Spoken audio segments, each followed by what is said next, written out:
Welcome to The Big Picture. I'm Phil Arno. Elections have consequences. We've heard that a lot lately. But do people really think about that? The direction our government has been going in has consistently been, over the last 50 years, not necessarily to the advantage of the American citizen. I'll give you an example. In 1950, the average American worker paid 3% of his income to the federal government. That average American family got by nicely with one wage earner if they wanted to. Vice President Harry Truman in the early 1940s had a staff of 4 people helping him with his duties. In 1997, Vice President Al Gore's wife had a staff of 26 people helping her with her duties. Vice President Kamala Harris has a staff of 47 people in her office, 92% of which have turned over in the last 3 years. Every election is called the most important election of our lives. Although that may or may not be true, what is true is that each election brings us a little bit closer to things that aren't necessarily good for the country. Big government means less independence for its citizens. Think about it. Your lives answer to the whims of bureaucrats in Erie County and Albany and Washington every day. From having to have insurance on your cars, to wearing a seatbelt, to wearing a helmet, to what amounts to paying rent on a piece of property that you own in the form of taxes.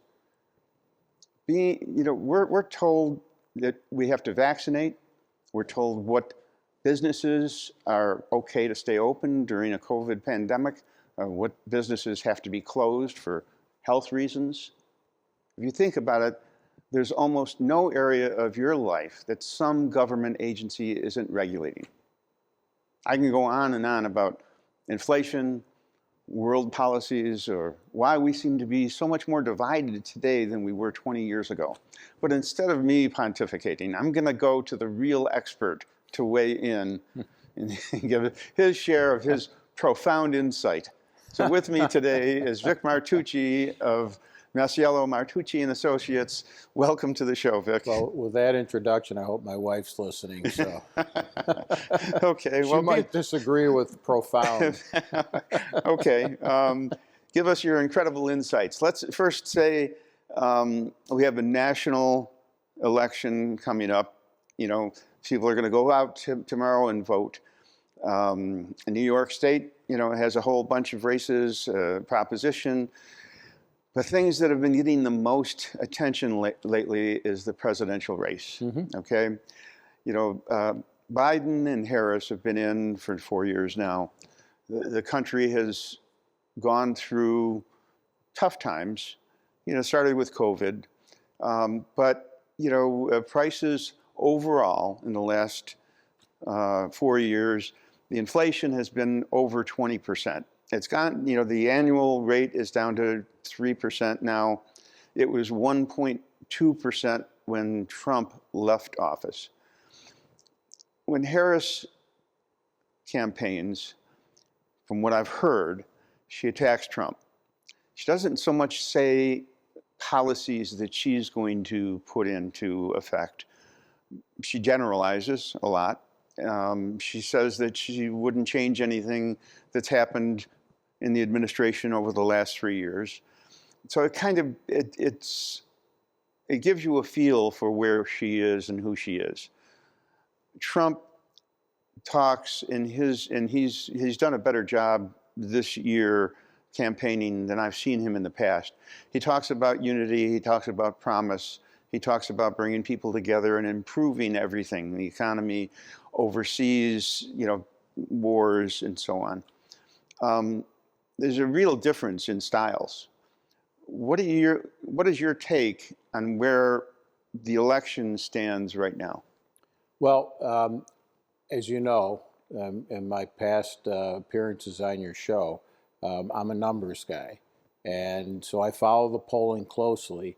And really all that matters in terms of the candidate's style, their messaging, where they fall on the issues, is how is it impacting the voters, and is it having any effect on the outcome of the election? And so this election is incredibly close. What's interesting is that, at least to me, is this election over the past 2 to 3 weeks has moved in a strong way towards former President Donald Trump, both in the national polls and in the battleground state polls. This election has more of a 2016 feel to it than it does a 2020 feel to it. And I'll give you an example. The last 3 national polls, I believe it was the Wall Street Journal, Forbes Harris, and CNBC, all have Trump up in the national vote by 2 to 3 percentage points. It's within the margin of error, but remember, even in 2016, when Donald Trump was elected, he didn't win the popular vote nationally. He won the Electoral College vote. And this is an education class I find myself giving all the time because people always point to the national polls, and I remind them that we don't elect presidents directly. Right. We And have there's a 50 reason state for that. elections. There's a good reason. I mean, the Founding Fathers, they knew what they were doing when they put the system together. Yeah, I happen to be a supporter of the Electoral College. You know, We're a republic of 50 states, Right. and that's designed to protect people from the tyranny of the majority. Right.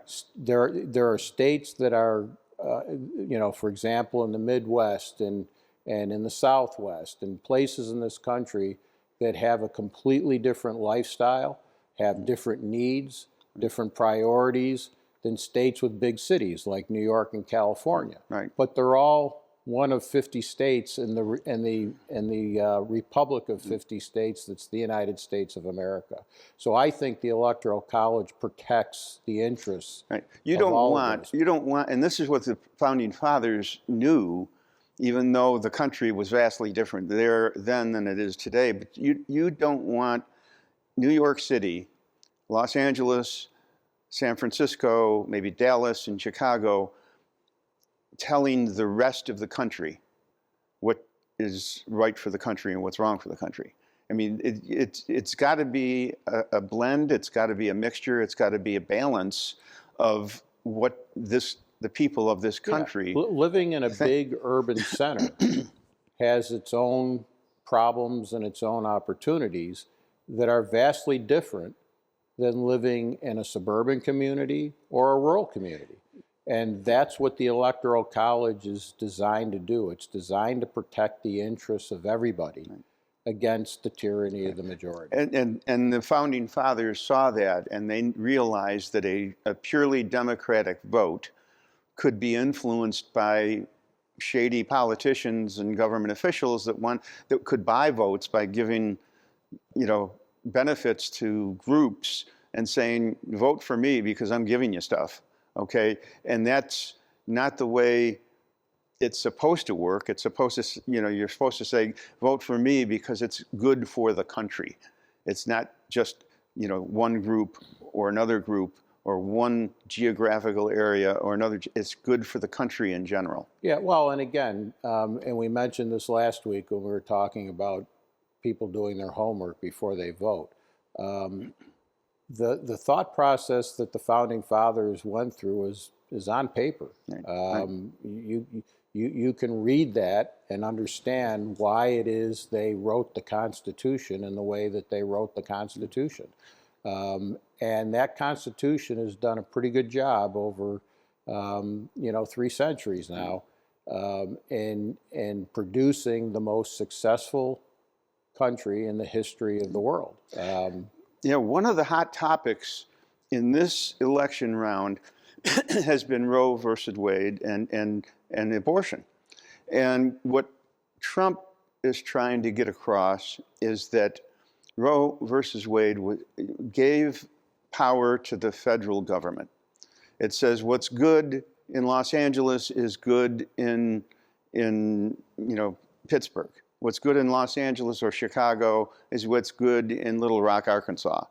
The federal government had, one size fits all in terms of their rules and regulations. And what Trump is saying is, no, you know what?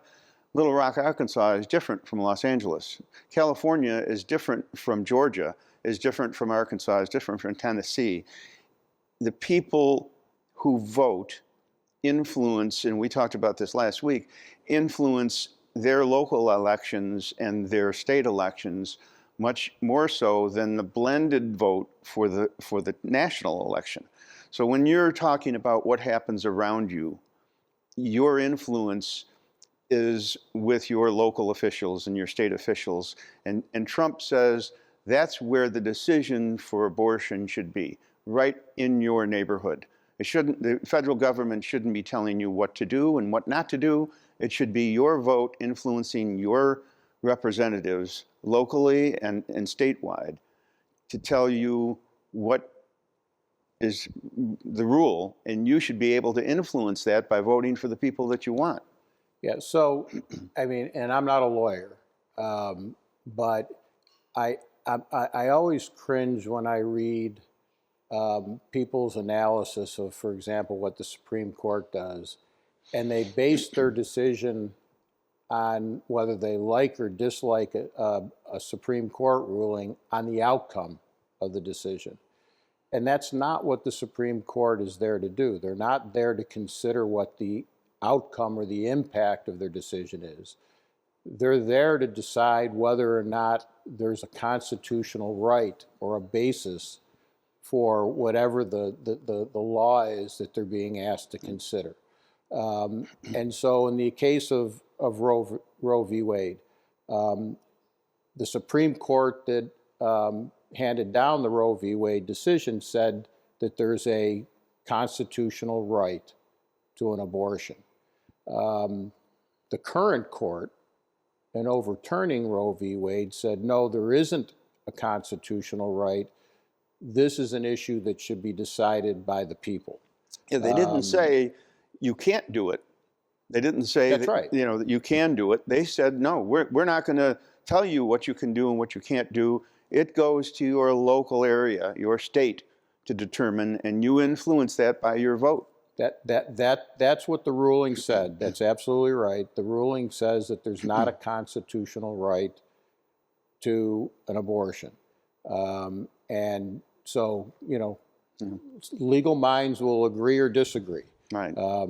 Obviously, there was a whole class of lawyers that believed that there is a constitutional right. And that's the result of, and that resulted in Roe v. Wade. Yeah. And now you have a Supreme Court majority that says, no, that's not the case. But the effect of that decision shouldn't be the determining factor, in my opinion, on how a Supreme Court justice looks at an issue. It should be whether or not the Constitution supports it. Right, and just as an aside, a recent study came out, and abortions in this country have gone up 3% since Roe v. Wade was overturned. So nobody can say that they're trying to do away with abortion. That's just not what it's all about. We're out of time for this segment. We're going to come back and we're going to talk more about the election taking place tomorrow. Stay tuned.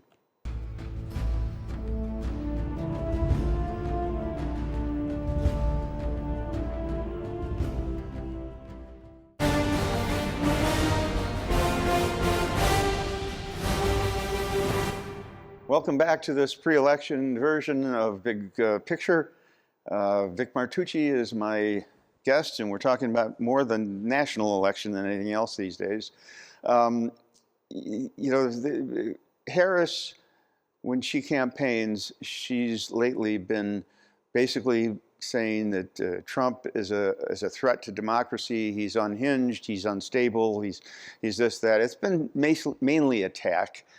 She hasn't said a lot about what her policies would be, other than to say she can't think of anything that she would change over the last 3 or 4 years. Trump was in office for 4 years. He didn't become a dictator. He didn't not give up power. He didn't turn the military on local population. He's a business guy, and he's a typical business guy, and he's a kind of a take charge kind of guy. Harris and Biden, there's a different feel for those two, especially Biden. You know, he's slipped a lot. You know, as president, he's not been, his image has been questionable. And Harris has really been an unknown. She was in charge of the border, called the border czar for most of her vice presidency.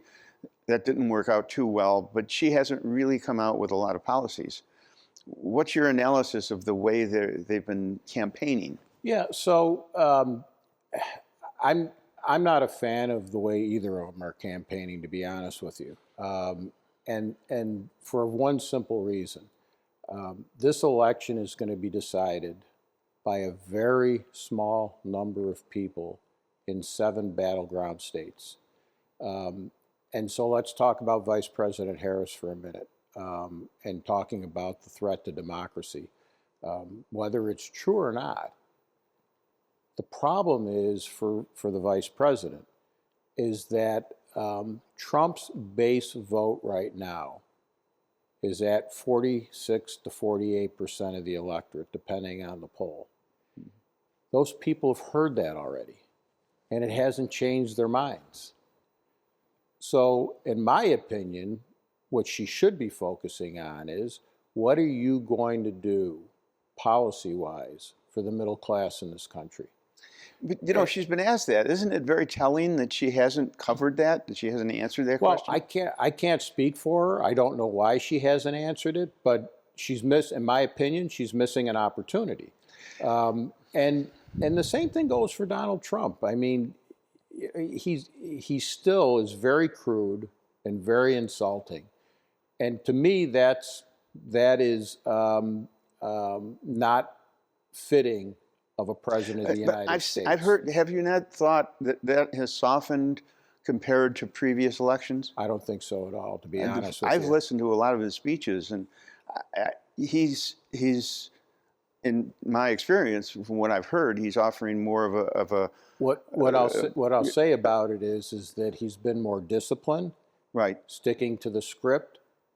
But then, and I know his staff just cringes in the shadows when he goes off script. It's not pretty. Right. And you know, and he has trouble articulating his policy positions. And he goes on and on. He did, particularly in the debate, the one debate with him and the vice president. So I think it's really going to boil down to this with that small group of undecideds. They're going to have to decide whether or not, and this is, I think it was a Peggy Noonan column that presented the choice. They're going to have to decide between whether they want to vote based on the vibe or vote based on their self-interest. Mm-hmm. And the problem that the vice president's campaign has is that although the macroeconomic numbers support their argument that the economy is improved, the reality on the ground with middle income and lower middle income folks is that's not the case. Well, you know, the economy has improved from a disaster. In other words, you know, when they took office, it was COVID, but the very first thing that Biden did was create $5 trillion out of nothing, you know, from the Fed, and that's where inflation comes from. It's not because people are spending like drunken sailors.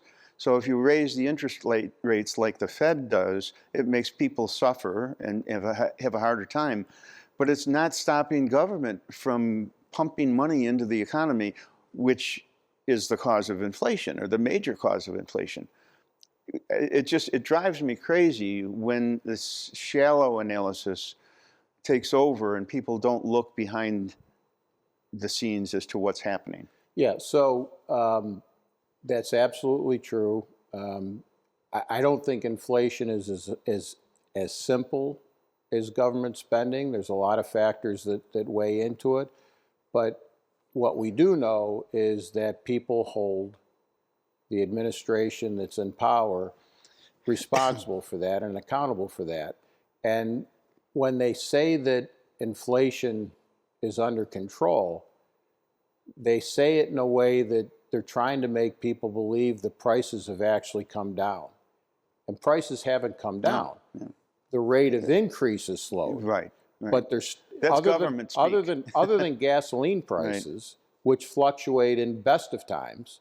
The average price of gasoline for the previous 4 years was roughly $2.70, $2.60 a gallon. It got a low of $2.17 a gallon in 2020.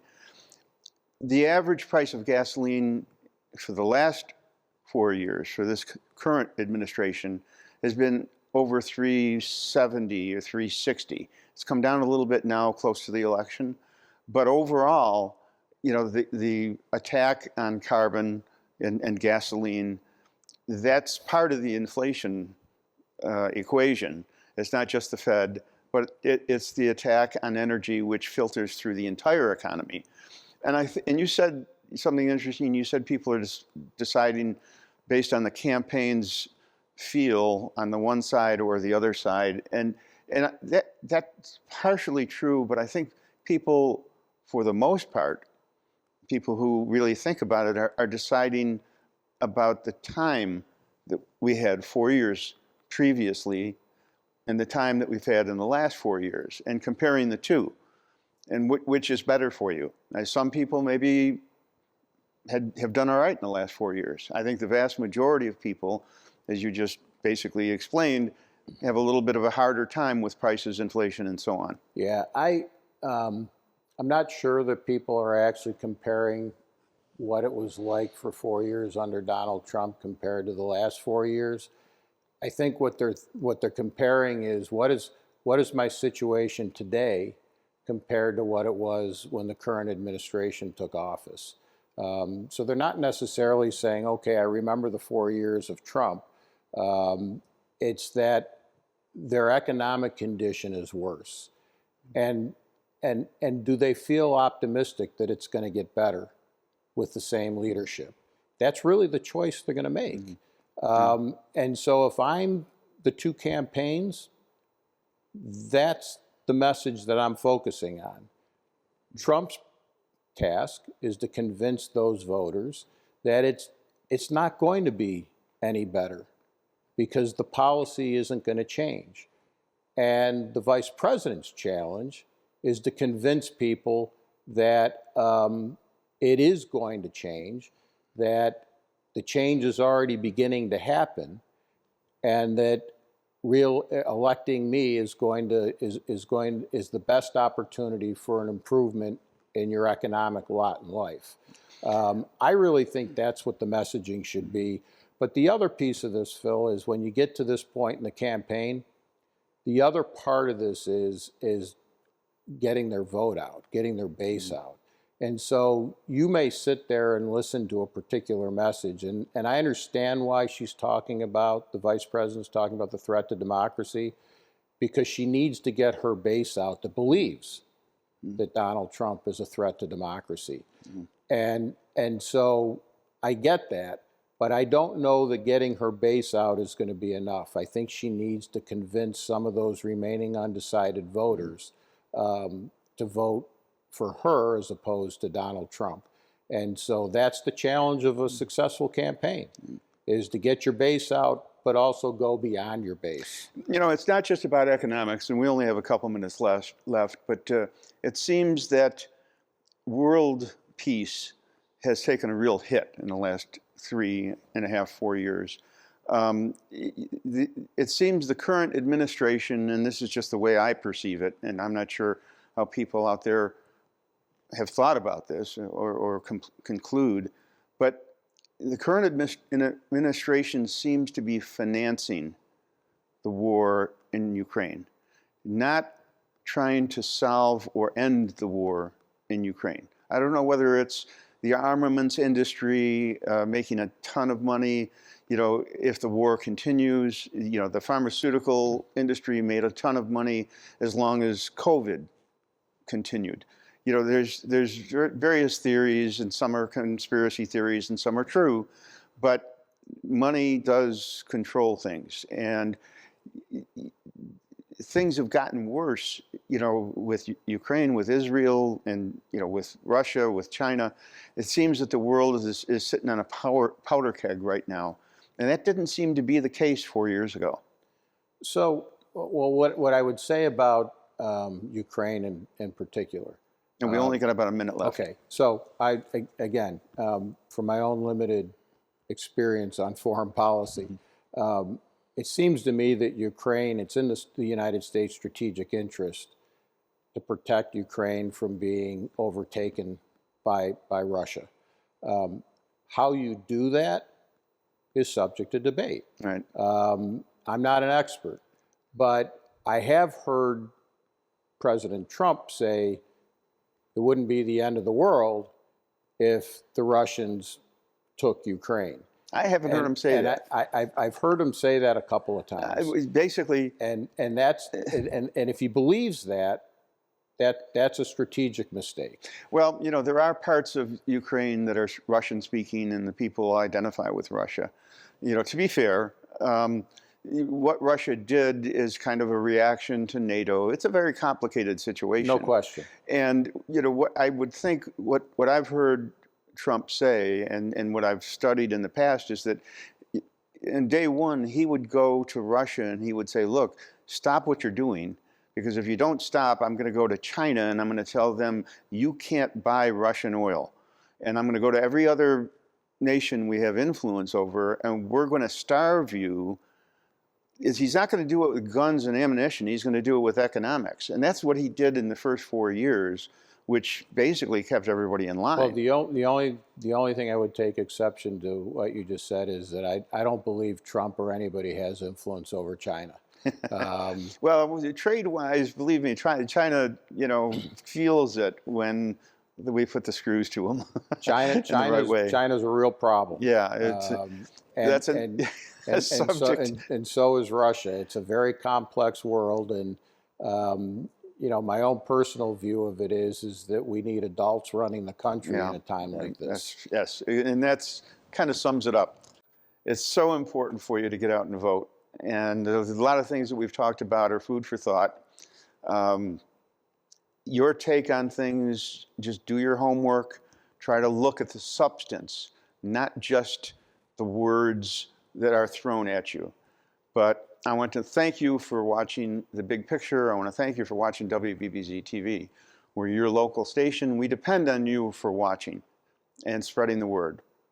Thanks again. Go out and vote. We'll see you next time on The Big Picture.